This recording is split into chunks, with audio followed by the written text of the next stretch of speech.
Beyond, and welcome to a quick PlayStation VR Spotlight brought to you by PlayStation VR. I'm Max Scoville. This is Brian Altano. Hello. PlayStation VR is a thing we've both been big fans of since it first launched. Yes, I hate reality and I love virtual reality. Fancy hat you put on your head and do all sorts of stuff in your living room.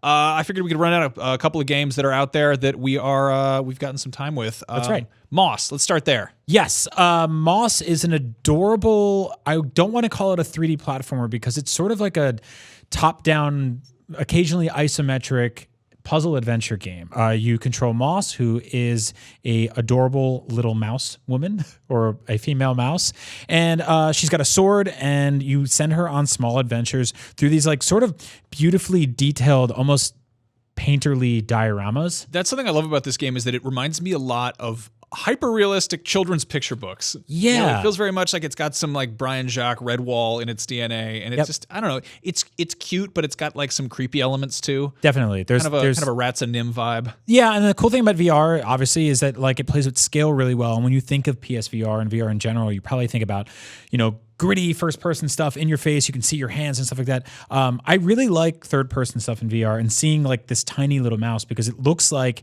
you are overlooking this small sort of cut corner of a forest where this tiny mouse is going on little adventures and climbing up and down, and you're interacting with various parts of the environment to effectively create platforms for Moss to move around.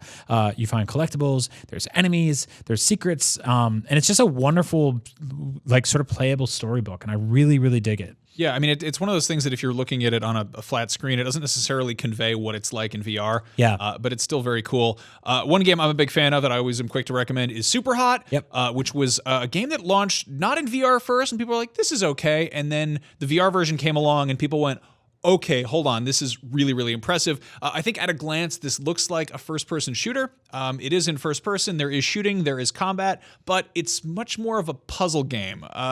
It's kind of like if Matrix Bullet Time moved in relation to how you moved. Yes. So if somebody is shooting at you, you see their bullets coming at you, but if you start to duck, the bullet speeds up. So you've got to you can just basically stop, which is completely counterintuitive to any combat scenario.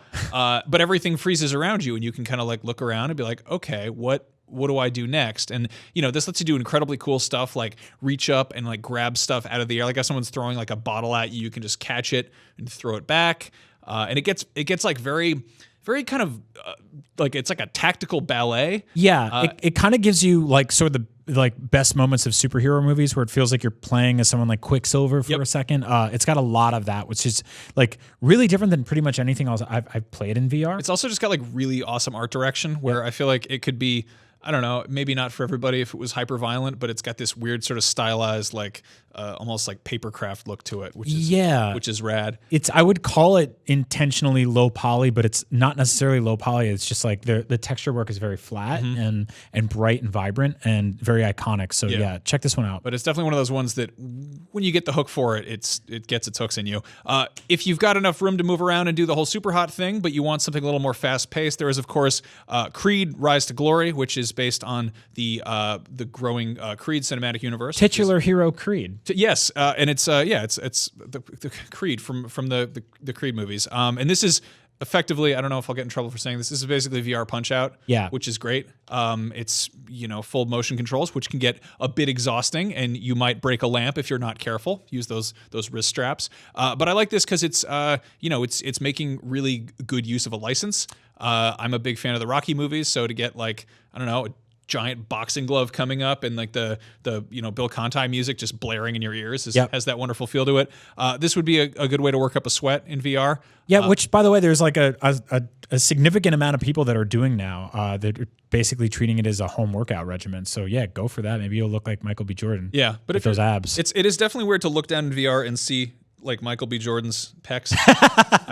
So if you want to experience that, that's what Creed's got going for it. But if you want, the quieter, chill experience, there's Moss. And if you want something a little bit more psychedelic and tactical, then there's, of course, SuperHot. Yeah. Those are just a few of the PlayStation VR games we recommend. If you have any questions, let us know in the comments. And for everything VR, PlayStation, and otherwise, Beyond and IGN.